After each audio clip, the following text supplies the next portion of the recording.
as I walk in Goldsmiths, Birmingham, Bullring, I was offered steel sports watches. I'm not slagging off the people of Birmingham, I'm just saying the centre of Birmingham is a dangerous place. Hello and welcome back to the channel. I have just gotten back from Birmingham and I have filming equipment with me, but I was told, don't you dare get a camera out on the streets of Birmingham, Brendan, especially the city centre. And I thought, oh, rubbish.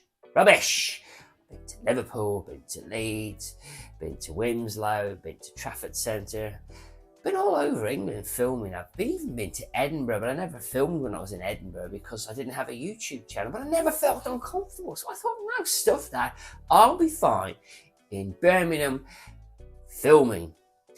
And I was in a shock jock manner. And what I mean shock jock, I literally got my camera out, shot panoramics and popped it back in again because I felt uneasy in Birmingham.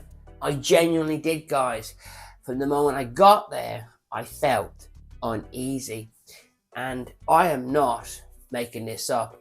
Overall crime rate in Birmingham city centre is 50% higher than the entire area of Birmingham, and Birmingham is one of the most dangerous places in the United Kingdom.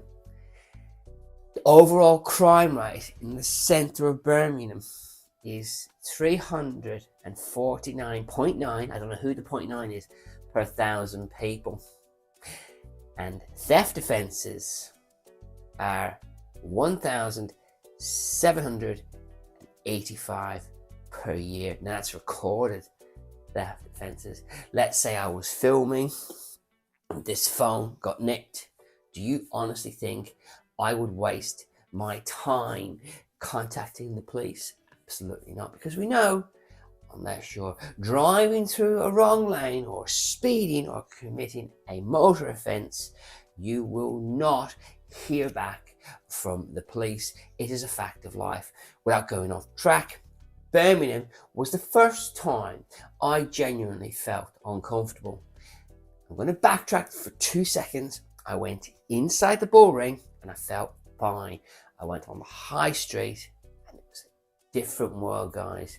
A different world. Luckily, it was absolutely freezing and some of the crazies were not there. But I can assure you, it has a feeling about it. I went to multiple ADs, Tudor, Rolex, Breitling. Can I just give a shout out to Jamie at Breitling? I also met a subscriber, Paul. Can I give a shout out to Paul? And everybody was nice. I'm not slagging off the people of Birmingham. I'm just saying the centre of Birmingham is a dangerous place.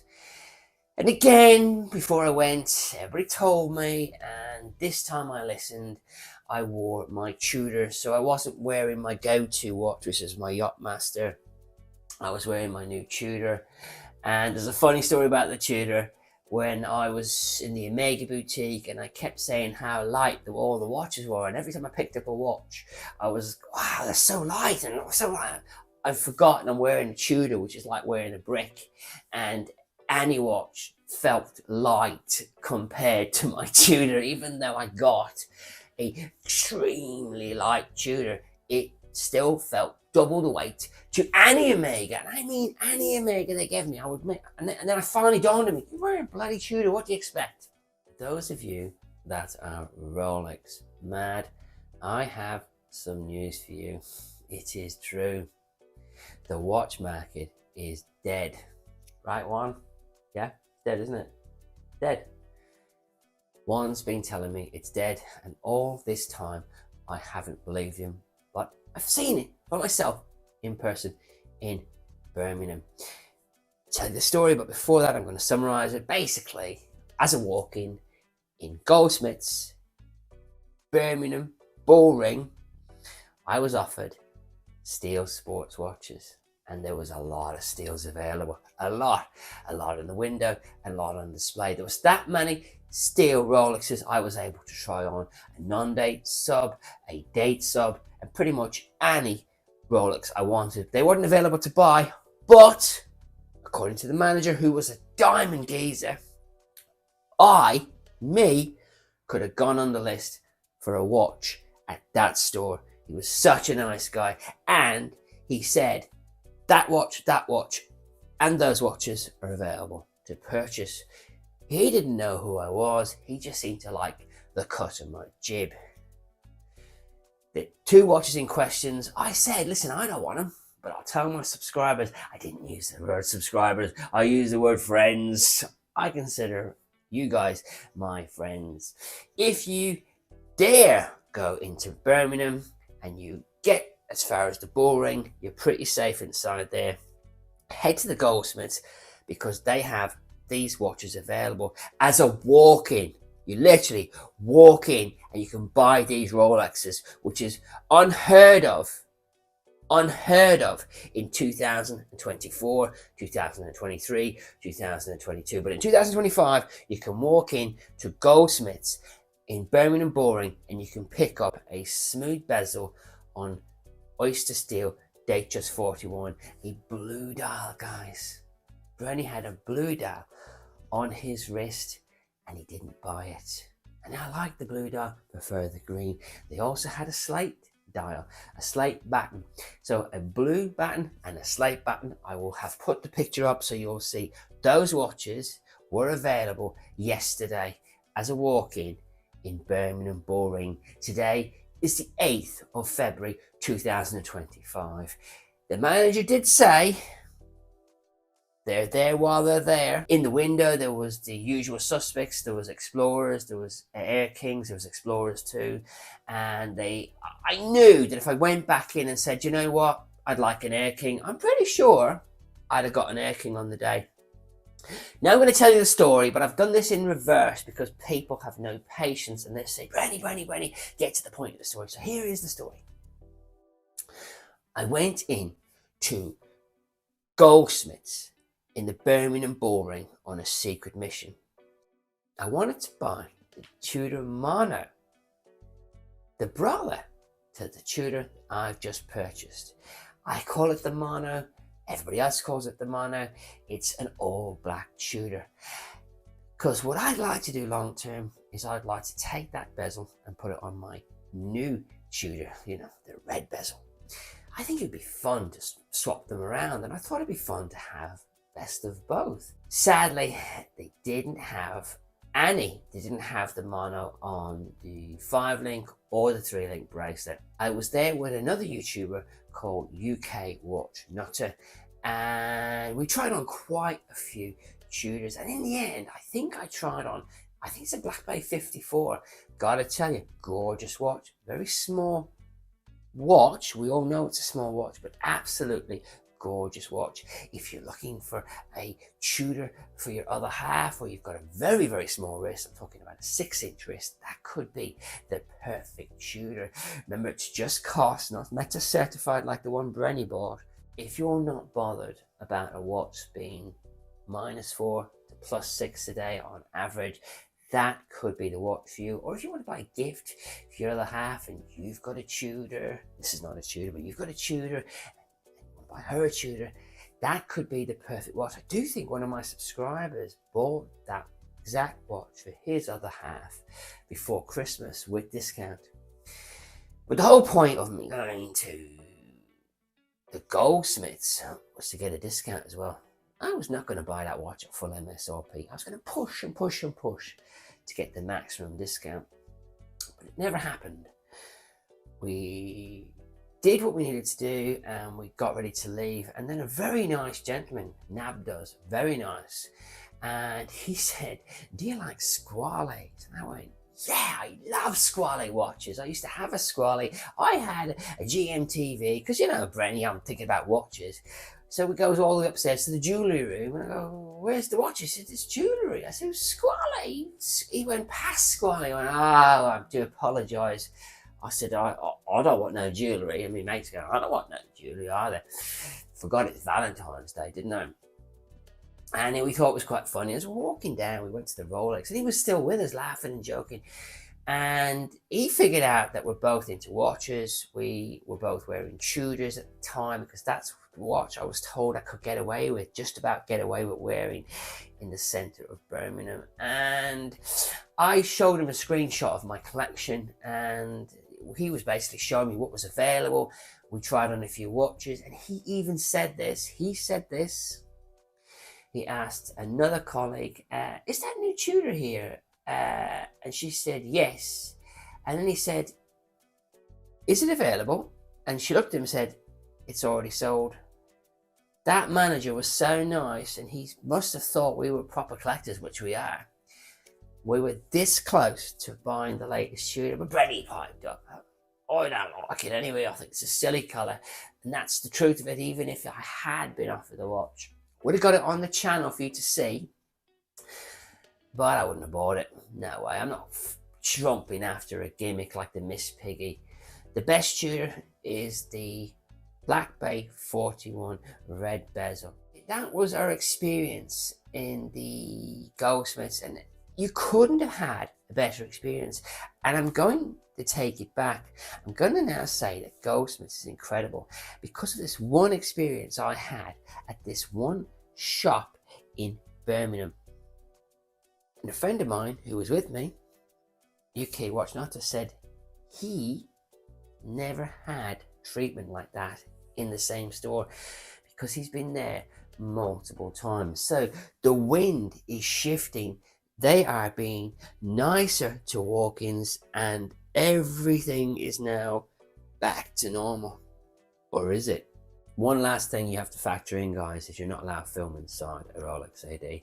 For Brenny to actually get film content of watches inside a Rolex AD, very dodgy ground. But I managed to do it to show you guys what was available. The watches I was trying on, I didn't take film of. I didn't want to push it. Plus, I have seen a million Datejust 41s, so the idea of filming a blue Datejust 41 on the wrist just doesn't appeal to Brenny. So let's chalk that down to a good experience. But that wasn't the mission. The mission for Brenny was to try and see what discount I could get on a Tudor. Off we trotted to Watches of Switzerland on the high street. One, it was freezing. Two, it was full of maniacs. And as I'm walking down the road filming, my mate's going, put the camera down, put the camera down, put the camera down. And we had one guy literally walk past us, swinging a radio, screaming at the top of his voice. And just to keep it in context, when we finally sat down, we finally spoke to somebody, he said, after 6 o'clock, it's a war zone. I'm not joking. I'm like, oh, okay. But he said, you know, if you keep your head down during the day, come in, come out, you haven't really got a problem. I thought, whoa, what a great place to work. But here's the shocker. So I just said Goldsmiths was amazing. But then Watches of Switzerland was the complete opposite, guys. Watches of Switzerland in Birmingham is a hard pass for Brenny. We went in there, got the welcome to the door, and we walked around. We didn't go for the Rolex section straight away. We went to Hublots thinking they'll come straight over. We went to Panerai. We went everywhere but to Rolex, and not one person came near us. That's at Watches of Switzerland in the centre of Birmingham. Loads of staff doing nothing. Loads of staff doing nothing, but not interested in serving customers. So we stood in the middle of the shop, waiting. And my friend, UK Watch Not, said, Brandon, should I go and ask that girl over there? And I said, no, let's wait a bit longer. So we went around a bit more. And if you want to check your cameras, Watch of Switzerland, because Brenny doesn't tell lies. And in the end, I said, okay, bugger it, let's stop the girl. So we went to a girl, and she was so busy on her tablet. On her tablet, she interrupted another guy who was actually doing something and made him serve us. But even then, he wanted to finish what he was doing before he dealt with us. Does that make sense? I'm already getting, you know, but Different story when he sat down with us. A lovely guy, can't fault him. I said the same thing I said in the other shop. I'm here to try on the mono. You have one in the window. I made sure they did this time. And I tried on the watch, and I was immediately taken back how ridiculous that particular watch looked on the 5-link bracelet. And I agree with all the people that gave me the feedback. If you're going to buy the mono, the Black Bay 41 mono, you have to buy the 3-link bracelet with those god-awful rivets. But unfortunately for me, they didn't have one. So what you're seeing now is footage of the mono on the 5-link and my one together. And it's still a great looking watch. And maybe you're going to disagree with me, but if you want going to have best of both, and you want two basically the same watches but different color palettes, you want to have the different bracelets so you can switch them out. I said, well, you know, I'm here for the 3-link. It's just a pity you've only got the 5. He said, I can have the 3-link here tomorrow. And I was like, well, I'm not going to be here tomorrow. And he was, okay, fine. And he said, saying, if you buy the watch off me today, I'll give you a £250 voucher, which is basically useless, and a watch winder, that Wolf watch winder up there. And he said, £600 of the stuff with the watch. So I goes, wow, I don't really want all that crap. I'd probably say crap knowing me. I'm still very polite, by the way. I'd rather have discount on the watch. He said, fine, I'll give you 9% off the watch. He didn't say 9%. He got a calculator out, worked it out, and I got a calculator out, and he basically offered me about 400 quid off the watch, which is, you know, I thought it was 10%. He said, no, it's 9%.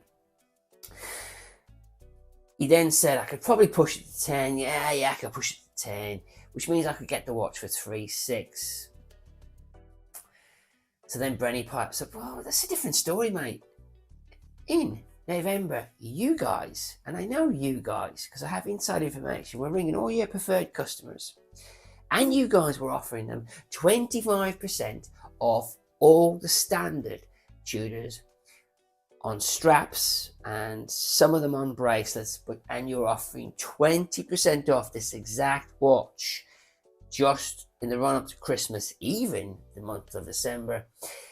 And his answer was, well, that's because they had targets to meet and they needed to meet their targets. And I was like, well, yeah. What's changed?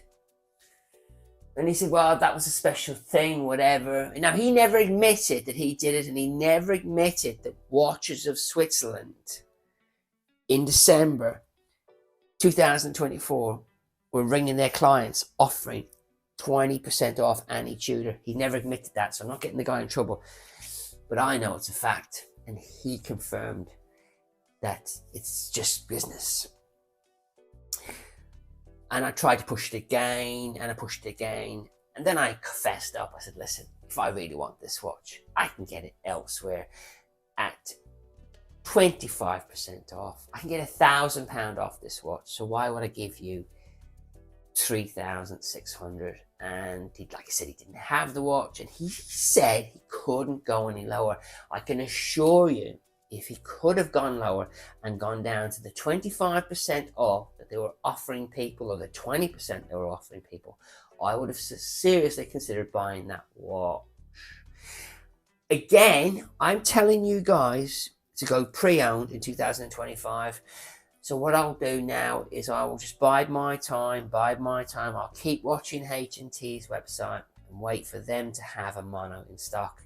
And then I'll use the Brenny discount code to get 10% off that watch. That's how I'm going to do it, guys. But that was the mission. So you go to Goldsmiths, same company as Watches of Switzerland, and you have two completely different experiences. Let me just add that when we got up off the table, we walked over to the Rolex section, and we looked and we looked and looked, and again, nobody was interested in us. Two completely different experiences, and you will have to be the judge of that yourself. I'm going to split this video into two because I spent quite a long time at the boutique, the Omega boutique. I had a wonderful experience with a very knowledgeable gentleman, and I have video of all the latest watches. That's going to be in a part 2 of Birmingham. Listen guys, Brenny is out there keeping it real, and I would just like to say thanks for watching, thanks for listening, and I'll catch you on the next Brenny video.